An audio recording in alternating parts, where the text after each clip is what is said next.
Vishwasanchar news मध्ये आपले स्वागत आहे। आदेश परिवार यांच्या वतीने दत्त जयंती मोठ्या उत्साहात इंदापूर या ठिकाणी साजरी करण्यात आली। गुरु विश्वनाथ महाराज पवार यांच्या मार्गदर्शनाखाली त्यांचे शिष्यगण व आदेश परिवार यांच्याकडून पारंपरिक पद्धतीने दत्त महाराज यांची पूजा करण्यात आली। यावेळी येणाऱ्या भाविकांना महाप्रसादाचे वाटप करण्यात आले। 300 ते 400 लोकांनी महाप्रसादाचा लाभ घेतला।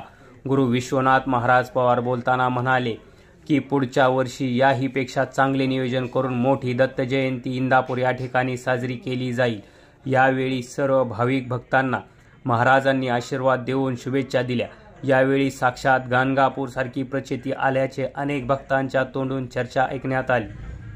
राज्यातील महत्त्वाच्या आणि आपल्या भागातील ताज्या बातम्या पाहण्यासाठी आजच आमचे विश्वसंचार न्यूज